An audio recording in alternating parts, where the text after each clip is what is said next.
I am Jean Hill. I'm the Executive Director of the Washington State Catholic Conference, and with me is Tracy Yackley, who is also with the conference.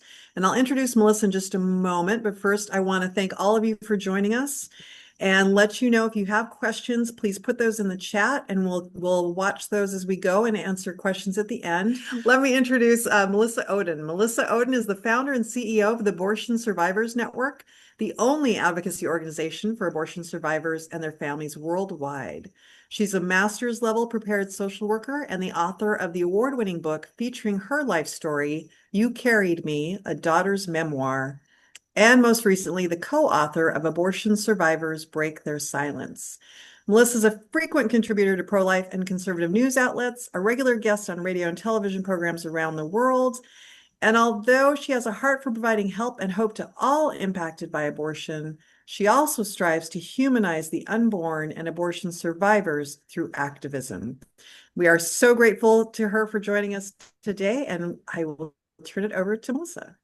Thank you. And thank you not only to you, Jean and Tracy, for inviting me to speak today, but thank you for those of you who are joining us. I hope I have a great, stable internet, but you can probably gather from behind me, I am coming to you from a hotel. Those of us that are involved in this line of work know that this is just sort of what we do. So I was sharing with Jean and Tracy, I'm in Atlanta to speak for a pregnancy center here tonight, and in nearly 20 years of being involved in pro-life work, never have I ever been taken a spin in somebody's mobile unit, and I did today. So it was glorious. So it's just sort of a great afternoon for me because I can present to you guys, hopefully give you some new knowledge and information about abortion survival, and also answer any questions that you have. I always want to be clear to people, there is nothing off limits with me. There are so many questions about how abortion survivors come to be, if it still happens today. And so I want you to just know that I want you to feel like you can ask me any questions. As we get started, I want to start with a video so you can understand a little bit more about who we are and the very incidence of abortion survivors. What's your story? Stories are powerful. Stories are a way that we connect with people, puts ourselves in the shoes of other people, and helps us understand things in a way that we never could otherwise. Everybody has a story, and I think most families have a secret. I grew up thinking I led a pretty normal life. When I was 14 years old, my parents had to tell me something that I don't think any parent ever wants to share, and that was our family secret about abortion. My mom said to me that night, "Missy, your biological mother had an abortion during her pregnancy with you, and you survived it." Our culture has hidden the truth about how babies survive abortions, and our culture has left us unsupported. And for many of us sitting in a place of shame and having to grapple on this journey on our own, out of fear that anybody else is going to figure out that you have a story. We may think we know somebody or their story, but I don't think we can even begin to imagine sometimes the depths of other people's suffering. And when it comes to abortion, people's stories are so much more complex. When I was 18 years old, I found myself pregnant. I never viewed the baby as a human. I viewed the baby just as a problem. I had the procedure started.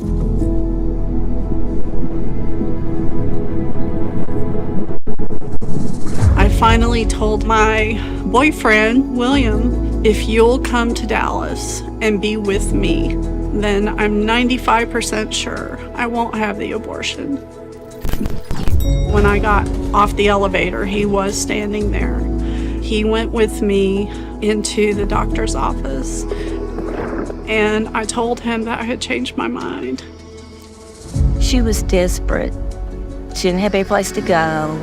She was 18 years old. I didn't want to lose that baby.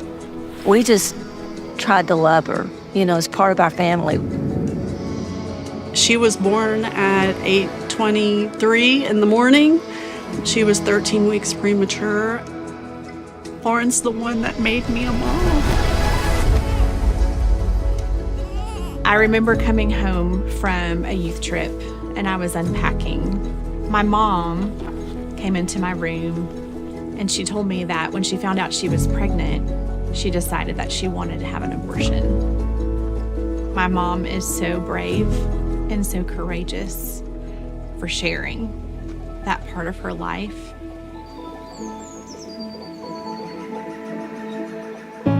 The mission of the Abortion Survivors Network is to end the generational trauma of abortion by saving the lives of survivors and serving their families well. We are the only organization worldwide who serves babies who are surviving abortion still today, and their moms who are going through it, and their extended family members who are impacted by it.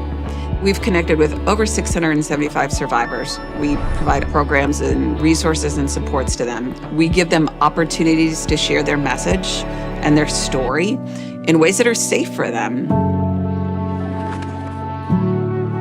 When things are in darkness and hidden away, there's more trauma and more shame and more hurt. When the truth is revealed and brought into the light, there's power in sharing the truth. There's power in sharing a real story. It's taken 40 years for me to realize that stuffing it all away, it has totally impacted my life. The thing I really want for Karen is healing and wholeness. She can get that. One person can open their eyes up to the community that's around them. If we had a willingness to look around and be willing to do that for all the people that we see, we'd be able to start listening to stories. And if we start listening to stories, then we know where we can enter in and see where someone is struggling. I want survivors to know they're not alone, and that our services are here in whatever manner they want to access them, that they don't have to go grab a microphone and blast their story to the world. We are just simply here for whatever it is that they need. If people want to know how to change the world for abortion survivors, it's coming alongside us and being a part of this movement. Your story is your story. You're seen. You're loved. You're valued. You matter. Your story matters, and so do you.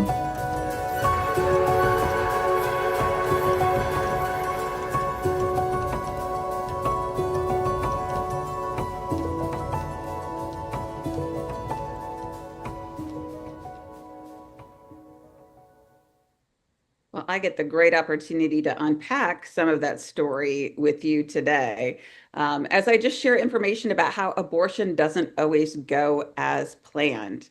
That is the reality, is that as there is abortion, there is also always abortion that fails. And that includes with the abortion pill still today. Just last week, I was speaking at the Ohio March for Life, and it doesn't matter how many times I come across another abortion survivor. Every time it is incredibly moving to me. And, last week, if you could have been beside me, what you would have seen is a little 8-year-old who was wide-eyed getting to meet me, a fellow abortion survivor. So this little Gianna survived the abortion pill.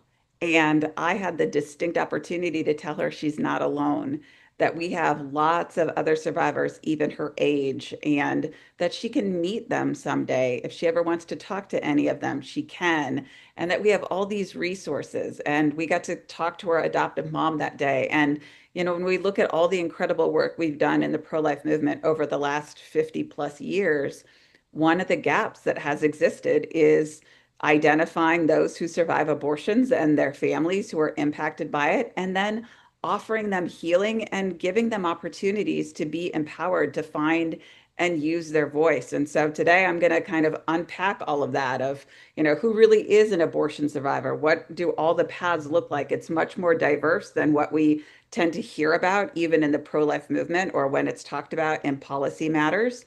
And we're going to talk about how an abortion not going as planned impacts the woman, because behind every abortion survivor is the woman whose abortion didn't go the way she planned it to, or that she was told it was going to go. And so when we're talking about abortion survival, it truly does impact so many more people than what we tend to think about. And then we have the whole issue of how often it happens, which is also something that I think you're really going to have your eyes open to today, because even though the research is limited, the research that we do have tells us that the numbers are actually quite staggering. So here's the reality. Babies can survive abortion attempts, and it is every type of abortion that you can imagine, and you see there on the screen. So we see in today's world that there is abortion pill failure. I'm going to include some of that in the research that we cover at the end. We also see babies surviving successful abortion pill reversal. Here at this pregnancy center that I'm at today, they were talking about they've had 4 abortion pill reversals in the last couple of weeks alone. A lot of families don't know how to describe what's happened to them, and we hear that a lot when survivors even reach out to us. They'll say, I don't know if I'm an abortion survivor. Here's what happened to me. So lots of people don't even really know how to describe what happened to them, or don't equate it to be an abortion because it results in a live birth. But the reality is these are all these different pathways. So we see surgical abortions that straight up fail, or women stop them. That's actually Lauren's story and her mom that you heard already. She started a surgical abortion and she didn't complete it. That's why Lauren was ultimately born. We also see at-home abortion attempts that fail, or women stop those, and various installation methods. And the reality is, we often think about abortion survival and really a born alive infant, right? So I often say I'm sort of the poster child of what most people think of as an abortion survivor, someone who survived a late term abortion and was born alive in the final step of that. And yes, that is a subset of the abortion survivor population. But in today's world, what happens more often is that a woman has her abortion fail. So think abortion pills failing, and usually pretty early on in a pregnancy right now. And so when those abortion pills fail, the woman believes that the abortion is successful, goes on with her life, and weeks or months go by, and she is continuing her pregnancy. So she does not know for quite a while, typically, that she is still pregnant. And then therein lies the question of, well, then what happens when she finds out she's still pregnant? We know through the research that sadly, a lot of times there are multiple abortion attempts then with that same surviving infant. And so abortions will continue until it is finally successful and the child's life is ended by abortion. But I want you to realize, leaving today, that continued pregnancy is the significant pathway we see right now after an abortion has failed, that, God willing, will result in a born alive infant much further along in pregnancy. But typically, people don't realize it for quite a long time, and it's not being identified nor treated as such. As you heard in the introductory video, we are the only organization around the world that empowers abortion survivors and all family members who are impacted by an abortion that doesn't go the way that it's planned. We do that by, of course, amplifying people's stories. We share data. We give survivors the opportunity to come together for community. We also offer that for moms as well. That is honestly one of my favorite things. I love everything that we do. But we're the only organization that brings together the moms to say, hey, listen, you aren't the only person whose abortion didn't go the way you planned it to. You can talk to other women like you. And I can tell you, there is something incredibly empowering about knowing you're not the only one that something happened to. And so we've seen really amazing things happen for our moms, just like the mom whose story you already heard. That was her first time of ever sharing her story. And now she's out there sharing it more and more. And one of our moms will be speaking at the DC March for Life in January. So we are really thrilled about what that means for other women to see that. So I want to go over some terminology because, in reality, we use various terms in different ways throughout the movement. Abortion survivor is one of those terms. So I always have to preface this and say, I totally understand when people use the word abortion survivor to talk about anybody who wasn't aborted, right? We hear that all the time. Well, I survived Roe versus Wade. Well, the reality is the actual term of abortion survivor is a very specific person, and that is someone who remains alive after an attempt to abort them failed to end their life. And so this is where it sort of gets harder because we don't always know the terminology to use to describe other people who came close to being aborted, or, someone who was ready to have an abortion and they got up and left the facility. We all sort of have struggled with the terms on that. I usually say targeted for abortion in cases like that, because for abortion survivor, we are really wanting to humanize the abortion survivor and to help make it very, very clear for abortion survivors and even for policymakers who we are talking about when it happens. As you can see on that screen, we're again talking about all the different pathways that someone is an abortion survivor. I think the one that kind of probably people don't think about at the bottom of that page is, a half successful pregnancy is aborted. So when women are going in, they don't always know that they're pregnant with twins or triplets. And so in those cases, one child is successfully aborted. The woman does not know that she is still pregnant. And again, we're in that ongoing pregnancy portion where she does not know for weeks or months that she is carrying a surviving baby. And so sometimes we even have medical records that detail that when they find out that the woman is still pregnant and that they then counsel for her to have another abortion. So that's another pathway. When we talk about failed abortions, these are some of the pathways. Most people know my story, but sort of the top line about me is, I kind of joke, I'm the old guard. I survived back in 1977, which from a historical standpoint is pretty important because it wasn't long after Roe versus Wade. And when you look back through time, one of the articles that I really lean into that you kind of find in various Amici briefs and even on our webpage, abortionsurvivors.org, it was called The Dreaded Complication in the Philadelphia Inquirer back in 1981. And it detailed how many saline infusion abortions were being completed at that time and were not successful. And I will warn you, if you haven't read it before, it really is a pretty horrific read. But it's a very real life glimpse into what abortion looked like, particularly in the 1970s, and the high failure rates of saline infusion abortions.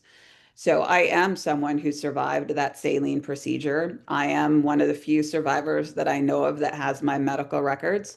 It took me a very long time to obtain them, but they detailed that the abortionist wrote 18 to 20 weeks gestation on my medical records when that abortion was forced upon my birth mother, Ruth.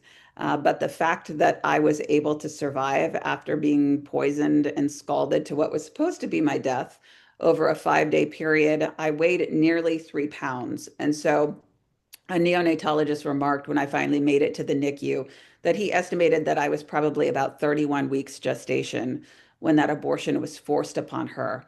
And that's really important, even in today's world, to be thinking about when it comes to abortion and also abortion survivors, because, a lot of people will say, well, late-term abortions don't happen. Well, first of all, they do. Statistically, we can identify at least 10,000. But one of the ways that a late-term abortion happens is when women don't know how far along they are. And one of the ways a born alive infant happens is women don't know how far along they are when an abortion is being completed. And especially with abortion pill, we hear about that quite frequently, is that women have not seen a provider, and so they don't know how far along they are. And with the high failure rates of the abortion pill, the likelihood of a baby surviving it initially are much, much higher in today's world.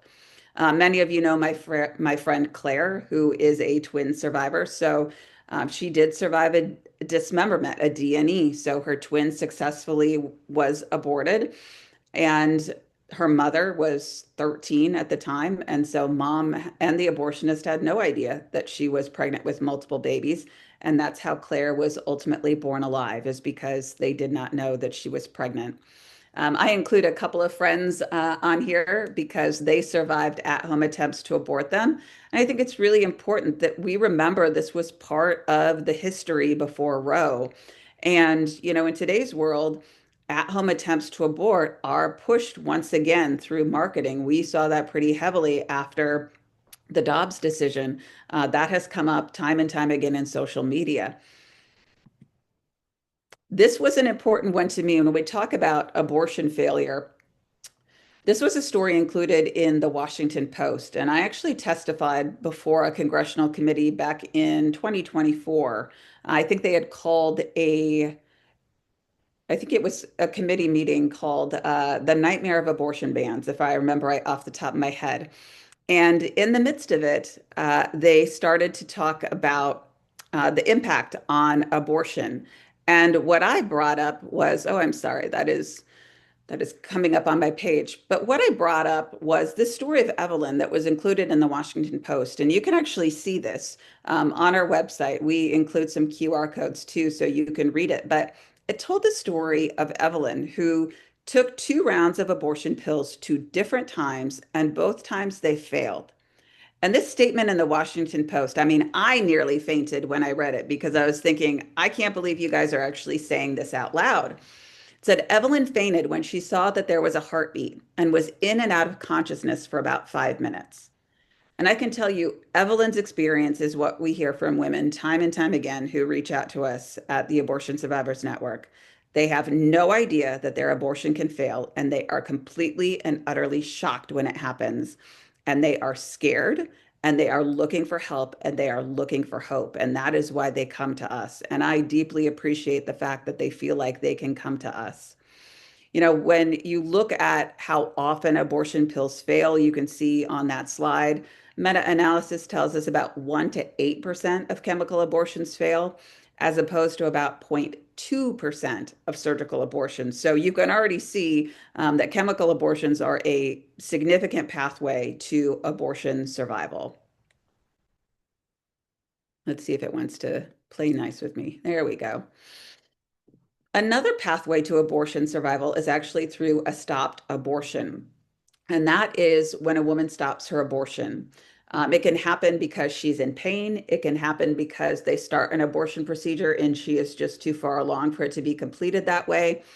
Sometimes women start to experience regret. That is a story that was included in the beginning with Lauren and her mom. So, like I shared a little bit earlier, she started a late-term abortion. And part of what she's talking about in her story, and she was kind of trying to find the right words to describe it, she started a late-term abortion, and the baby's father finally got in touch with her. He had been trying for months, and he was finally successful. And he traveled overnight to get to her. And because he was there, I mean, talk about the importance of men in this. Because he was there, she did not then go through with the next step of the abortion procedure, which would have been for Lauren to be dismembered. A miracle. So that is Lauren that you see on the middle of that screen. So she survived a late-term abortion that her mom stopped. We also see folks who survived a vacuum aspiration abortion, that typical procedure.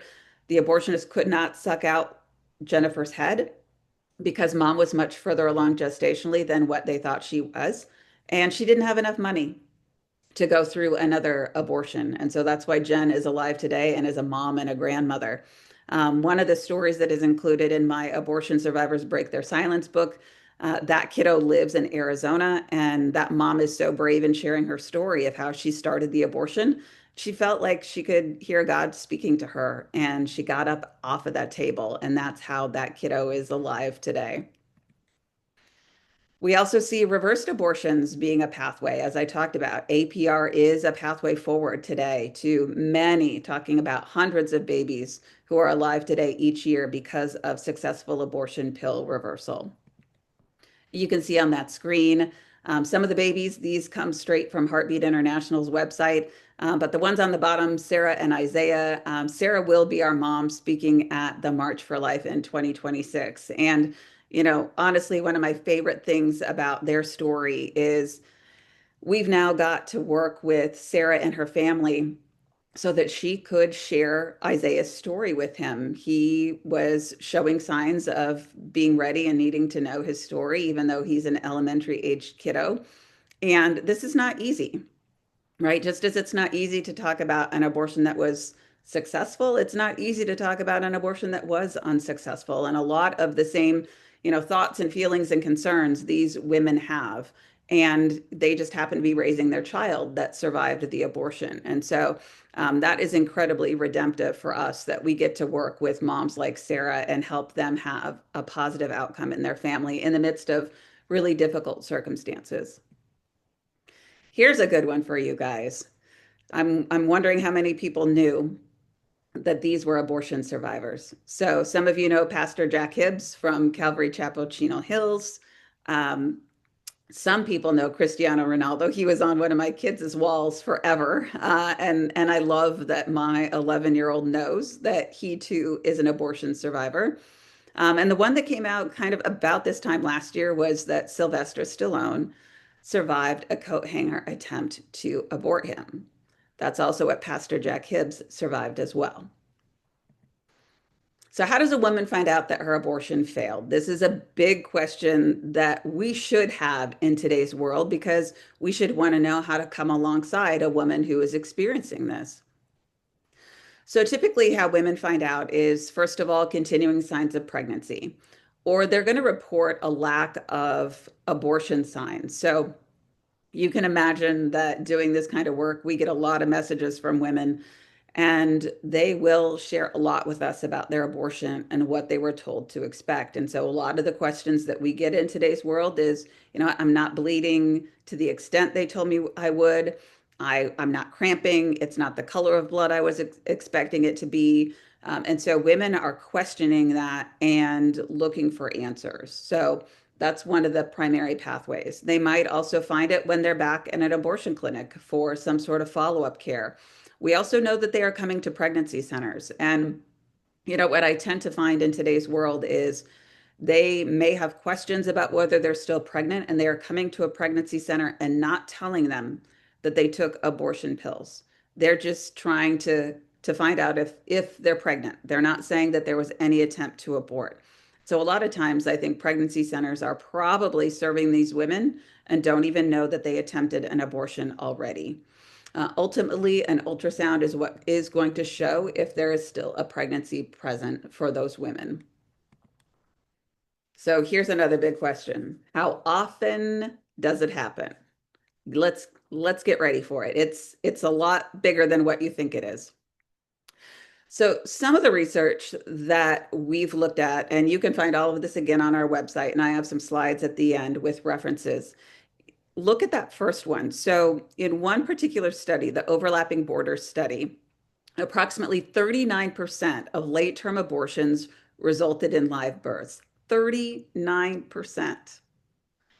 On the far right is an estimated number of born alive infants, and that actually comes from the best data we can look at, which comes out of Canada. So Canada, with the way their medical system is set up, they do report out the number of abortions and the number of abortion survivors. Quebec is an outlier in that, but you can actually go to our website and you can see what all of the data looks like, including their Johnson table, which is very important from a complete perspective on the incidence in Canada. But year after year, they pretty consistently look like 0.21% failure rate. Now, interestingly enough, when you look at Australia, Western Australia runs a very similar number that they report out as well. So surgical abortion tends to look like about 0.20, 0.21% failure rate in those countries. When you extrapolate that to the number of abortions we have in the United States, you extrapolate it based on population, it would look like 1,734 survivors of surgical abortions alone in the last reporting period.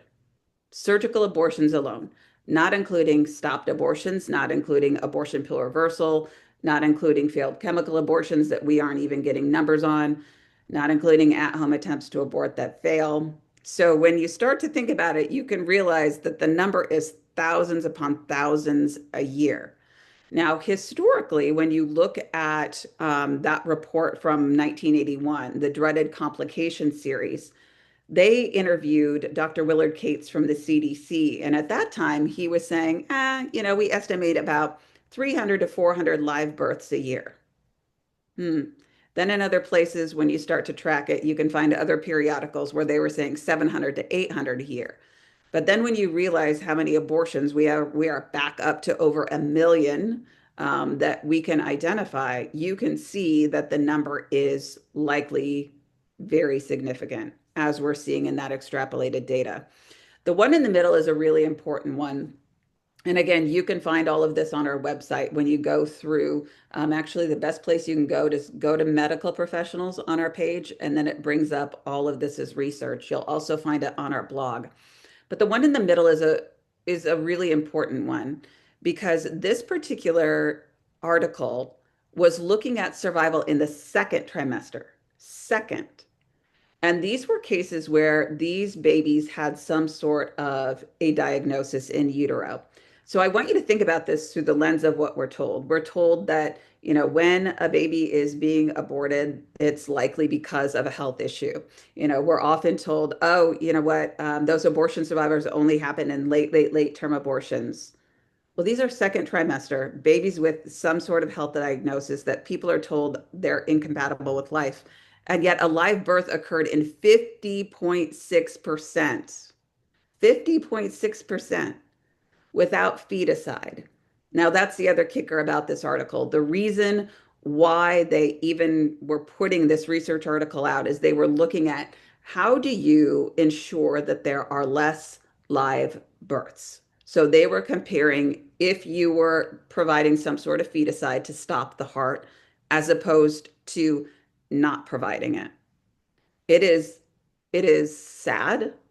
For me, it is absolutely heartbreaking being who I am that I have to look through this kind of research and realizing they're trying to find a way to instruct people on how to make sure people like me don't exist. So this research is really, really eye-opening, to say the least. This one is a really interesting one as well. If you have been following what's happened in the last 6 months, the Ethics and Public Policy Center looked at nearly 900,000, so that 865,727 insurance claims in a database. And one of their studies was looking at complication rates, which was significantly high, that we are asking the FDA to look at that. But the other research that they put out is this one. And so when they looked at research claims, they found that 1 in 19 women who took abortion pills underwent a repeat abortion within 45 days. So that is 5.26% whose abortion pills failed, and they went on within 45 days to have another abortion.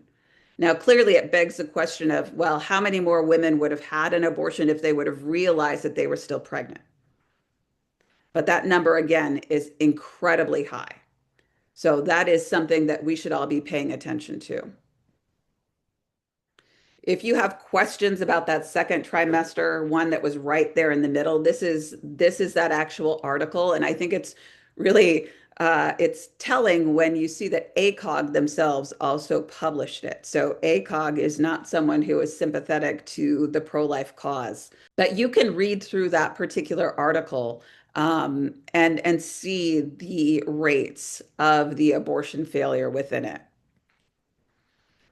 So some of the questions I often get about research, and I was recently an expert witness in a case involving Planned Parenthood and the state of Missouri. And one of the questions they had was, about the limited research and about whether the research is robust.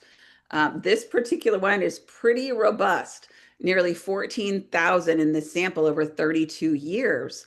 And in it, they continued to show that high failure rate. So if people have questions about whether it's robust, there are some robust studies out there. Another research study that came out probably within the last 3 months was again out of Canada. And in this particular case, over 20% of late-term infants in Alberta survived.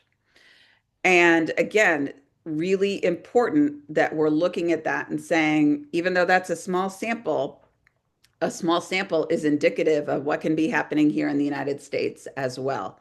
So it should cause us to give pause to what we don't know about what's happening here in the United States. I know in Canada, there's a new campaign called Left to Die, based on what has happened in this Alberta research study. Again, just trying to draw people's attention to the fact that this research is even out there. So as I talked about in that previous second trimester, this is more of those findings. So again, we sort of see that 0.2% popping up, which is in line with what we have found in that extrapolated correlation when we were looking at what it should look like based on the Canadian numbers. I think this one, though, is really important, and this is why I include this, because the gestational week survival to me is really important that we know this and that we are educating people about it, including policymakers. So if you look there, right, the weeks 20 to 24 had the highest survival rate. And we've talked to some of our pro-life doctor friends over at APLOG, and we've got some ideas on why we think that is, and we're going to put some research out about it soon. But for now, what I want you to pay attention to is that number is incredibly high, and it tends to go against what most people think about when they think about abortion survival. They think it's pushing much, much later. But what I also think is really important is the survival by time period. So as you can imagine, when I go and I speak on policy matters, there tends to be a very partisan response to me. And the typical response is, hey, listen, that type of a procedure she survived is not performed routinely anymore. And this clearly doesn't happen, right? This doesn't happen anymore. Like, we fixed the problem. Well, when we say we fixed the problem, what that means is that they're admitting that they're much more successful at taking human life through abortion. But they're also wrong in that, because survival by time period, when we look at what has come out of Canada, you can see from 2011 to 2021, the number has actually doubled from the time period before that. So I think if we saw the most accurate numbers right now because of abortion pill failure, that survival by time period would be up astronomically again already. You know, the other big piece that people have questions about is, what's the outcome for survivors? We don't often know. We really don't. But what we can see is out of that one longitudinal retrospective study out of Canada, about 24% were admitted to the NICU. If I'm being honest, that number is much higher than what I expected it to be. It's like, that's an abysmal failure. If I think 24% is higher than what I thought it would be, but that still means that 75% didn't make it to the NICU. That's problematic, to say the least. But I think the other part that is really important is that we look and see that over 10% live for longer than 3 hours. And think about that. How many of those didn't make it to the NICU?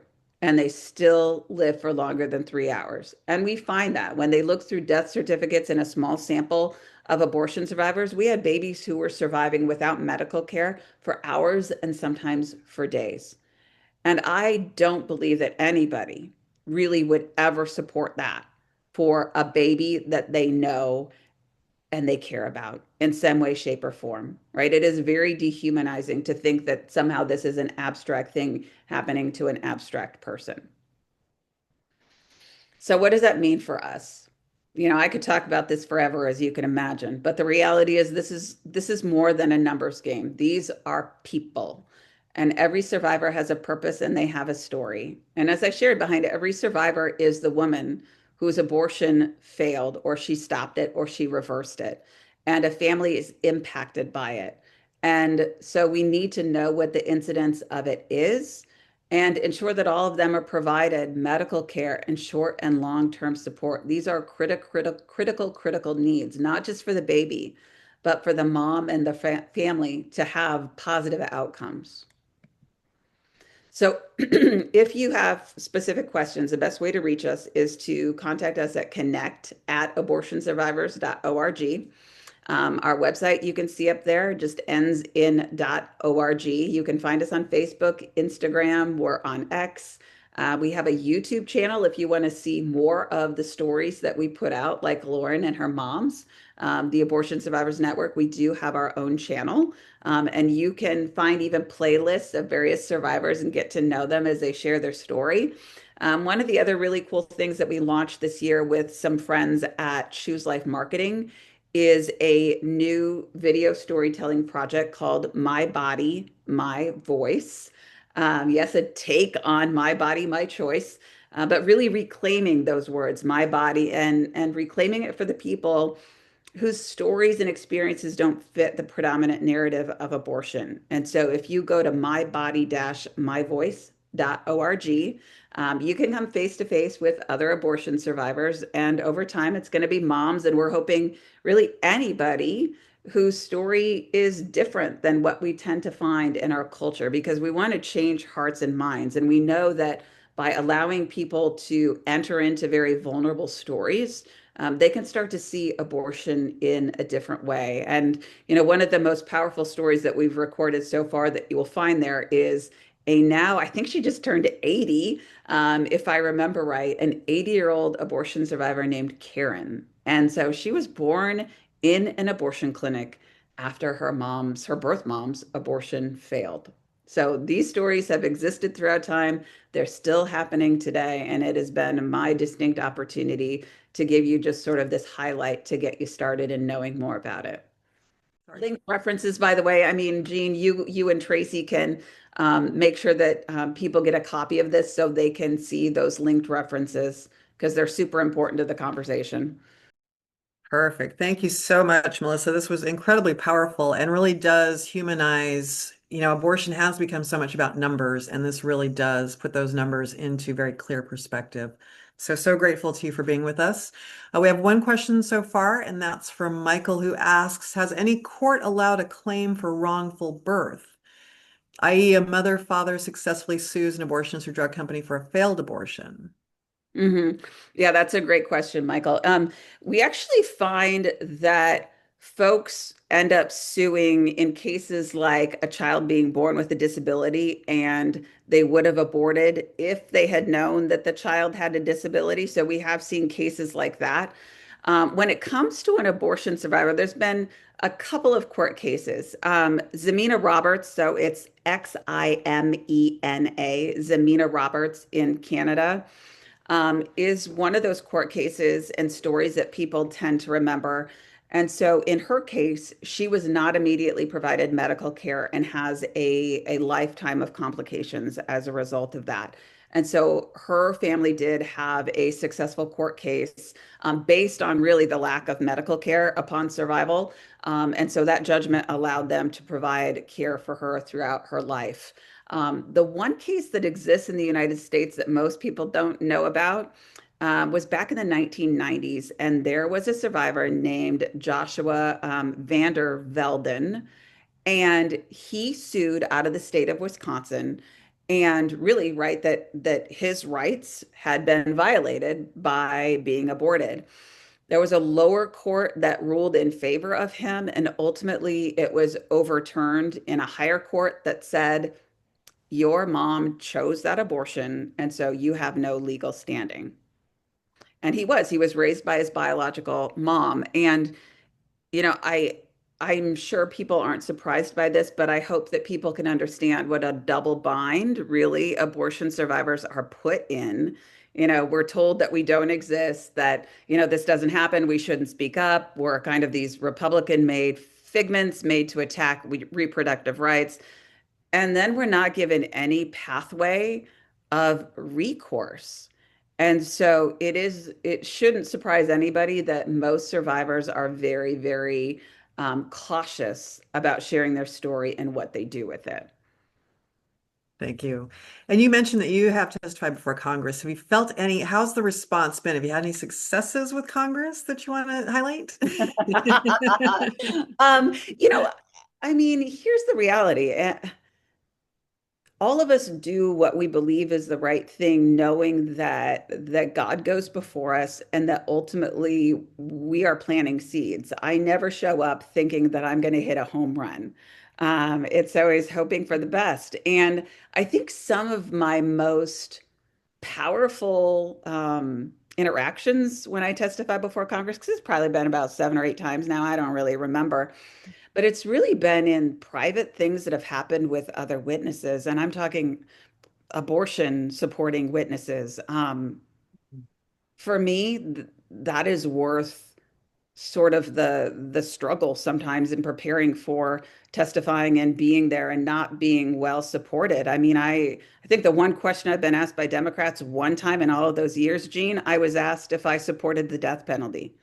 That's that's Oh, the only question I gosh. was ever asked. And man, I would do anything to have a one-on-one conversation with them privately. I've offered to bring in abortion survivors. I've offered to go over research with them, and it's been a very dehumanizing Mhm. experience by and large. And I don't take it personally, but it is incredibly frustrating. Yeah, I can imagine. And I think we have some great questions here. So what approach would you recommend we take when and if we enter a conversation about this from Eileen? Mm. Hmm. Um, there's a couple things I would say. I'm a big proponent of listening more than talking. I mean, which is tough because I'm put in the position that I'm talking all the time, which is not my favorite thing to do, if I'm being honest. Um, I'm a big fan of listening. I'm a big fan of asking open-ended questions, right? Of tell me more about why you believe what you believe, or where did you learn that? What have you studied, right? So going into everything with a level of curiosity and staying calm, you know?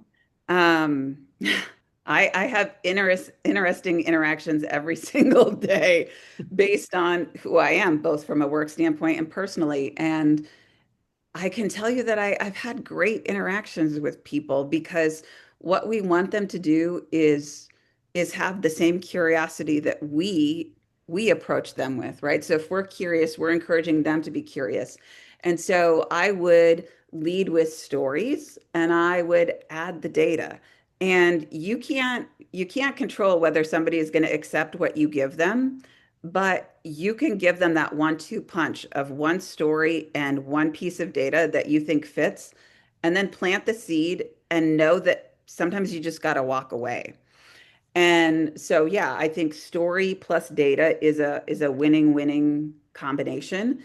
And reminding people that when we talk about abortion survival, this includes the women too. I mean, that has been a new thing for people in the pro-life movement. When I go, hey, can we talk about the moms too? And they're like, oh yeah, we know that they're involved. Yeah, okay, but we need to talk about them, really talk about them and serve them. They have guilt, they have shame, they have a lot of concern about the future for their child. They have concern about whether their child is going to hate them if they ever find out their story. I see poor outcomes in families if we aren't coming alongside a mom to bring down the shame and the guilt, right? There ends up being abuse and neglect, sort of all those things we see when abortion is successful. And so we see it when it's unsuccessful too. And so if you can remind people that abortion survival includes the woman and the family, that also is, I believe, a winning bridge to people because, oh, you care about women and their needs and their wants. Me too. Can we talk about the women whose abortions don't go the way they plan? Perfect. Yep. Thank you so much. Tim asked, do survivors such as yourself experience physical complications from the attempted abortion procedure? Great question. And that's one that I don't include a slide on because it's pretty diverse. So, we can have survivors who survive the same type of procedure at the same gestation who can have radically different outcomes. And so Gianna Jessen and I are two great examples of that. Gianna is a friend of mine. We've testified before Congress together. As you can imagine, she and I can have a lot of fun together. We are just a few months apart in age, survived the same type of procedure, and Gianna has cerebral palsy from lack of oxygen. When I made it to the NICU, first of all, I was not immediately provided medical care. I actually have contact with a number of medical professionals who cared for me, and I'm incredibly grateful for their courage in sharing their experiences with me. But when I made it to the NICU, I was under such extreme distress. They thought I had a fatal heart defect. I suffered from seizures for a period of time, respiratory problems, jaundice. They were thinking that I probably wouldn't live for very long, and if I did, I would suffer from multiple disabilities.